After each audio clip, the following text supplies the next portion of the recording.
Right, hello everyone. Just another quick update on the chilies. Things are progressing very nicely.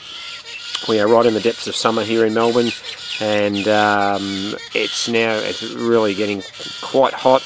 We've had temperatures sort of exceeding 44, 45 degrees, and that means it's all about chili preservation more than anything. Chilies are certainly coming along okay, but it's fairly high maintenance in a small garden. Despite what a lot of the commercial labels suggest, chilies do not like full sun in that sort of heat, as a lot of you all know. So we've been using things like gazebos and tarpaulins. And sorry about that noise, that's baby galahs demanding to be fed above us, so you'll have to excuse that incessant noise. But having said that, even though it's been very, very hot, I should say, plants are going okay, but it's because we are sort of giving them sort of plenty of shade. As you can see, we are starting to get quite a bit of fruit throughout the garden. These are nagabuts, and the galahs are gone, they've taken off, so a bit of a reprieve from the noise. Nagabuts are going okay. We've got most things now starting to get fruit. We've got things like this black pearl starting to get some fruit on it. We've got a red hab here, which is still a young plant, no fruit yet. We've got a purple tiger over the back, which is fast becoming one of my favourite plants, just more because it's more of an ornamental, but it looks fantastic. It's starting to get fruit, it's covered in flowers. Across here we've got a 7-pot, and this plant unfortunately did cop a bit of full sun in recent days, in really high 30, sort of 35 to 38 degree temperatures. By accident more than anything.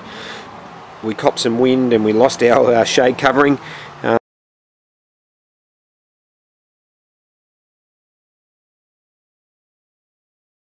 The plant's sort of recovering okay, but what it's meant is, as you can see in here, it's gone to some of these smaller fruit. They are quite small. They've ripened pretty quickly. But all in all, we're actually doing pretty well. We've got some jalapenos over the back, which are getting nice and big, and some of these plants from earlier in the season that were decimated by pests going okay.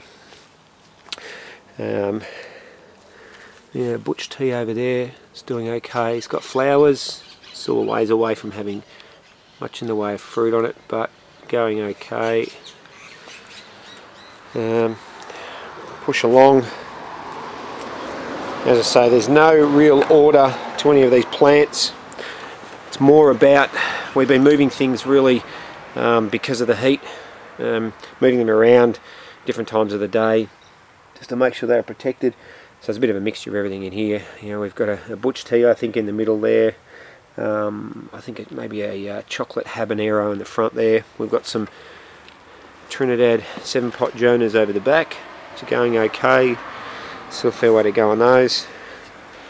There's that part of the garden with some plants with less heat in them, doing really, really well. This Siam over the back here is actually is a really nice plant. Quite tall, plenty of flowers, plenty of fruit.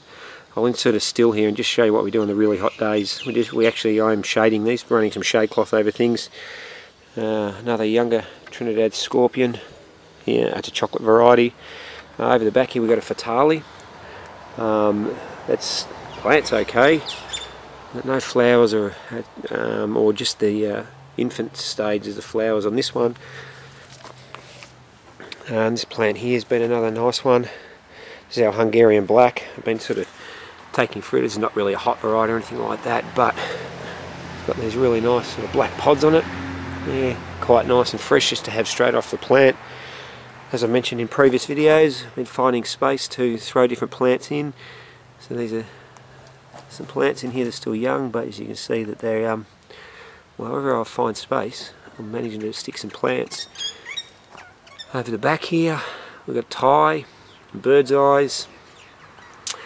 One of my favourite chilies down here is some seeds that basically were just left to their own devices in the garden somewhere, and they managed to finally take off. They were stunted at first, but I've potted them on anyway, and these are ricotta or manzanos, the red variety. So they'll actually do quite alright even through winter, even though, you know, these are more for future planting more than anything. And that's pretty much it. Tomatoes, the tomatoes, big deal. As you can see, garden's looking okay. Well, the plants are doing quite well, but it is high maintenance at the moment because of the damn heat. It's really, really hot. As I say, we've had days in excess of 40 odd to 45 degrees. So we are having a very hot and dry summer. So it's all about keeping the water up, and in particular feeding. I'm using just a commercial product, just a fish emulsion based thing. It's called Power Feed. For those familiar with it, it's the red bottle. I'm using that. Apparently it's good to help plants be able to endure the real hot periods, and it seems to be working alright. No complaints yet.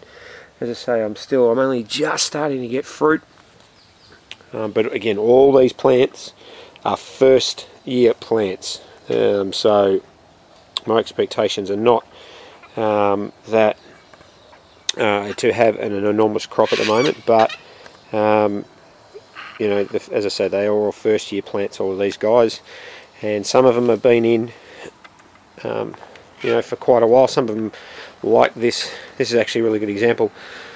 This Nagabut here in front in this cream pot was one of the first plants that I did pot up. Over the back it was a plant that I potted up maybe as much as 8 weeks later. As you can see, the growth rates speak for themselves. One's about plant size, the one at the back there's double the size, even though it was planted much later. So, but I think we've also got here in the front here is this Naga in front. It's got a lot more fruit, so obviously a lot of its energy is going into the fruit. Now I think coupled with, I am mucking around with different potting mixes. They do have a slight variation on the potting mixes in these two pots, but as you can see, and one lesson I'm going to sort of take out of this year is I do not need to pot plants so early. I can, in Melbourne, I think we can sort of well and truly wait to right through into November before you get too excited about, you know, having to get things out. So yeah, that's just one little interesting thing sort of note this year. As I say, one of the first plants and one of the later plants, and the growth rates are substantially different. But interestingly enough and excitingly, we're getting some colour on some pods, so looking forward to that. Some ghost chili will be good.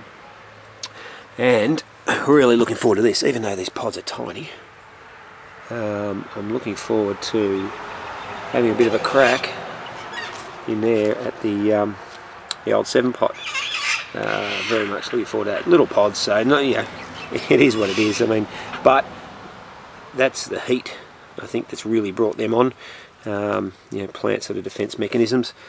But all in all, pretty happy with the way things are going at the moment. As I say, it's pretty high maintenance, pretty hard work for the most part, but all in all, pretty good. One other thing I will point out, and there's a lot of you will know, the one thing that heat does is obviously a lot of this. Plant likes to defend itself, so times of stress it will drop a lot of its flowers. I'm not too worried about that, as long as the plant sort of does okay, endures. They'll come through again, and you know, they'll produce. So some of the plants do go into that defensive mode, but hey, you lose a bit, but you gain a bit at the end, hopefully. So all in all, pretty good. Just a quick update. Enough of my rambling. Yeah, as I say, not far away from having some pods and maybe a few pod tests. So bring it on. All right, everyone. Catch you soon. Take care.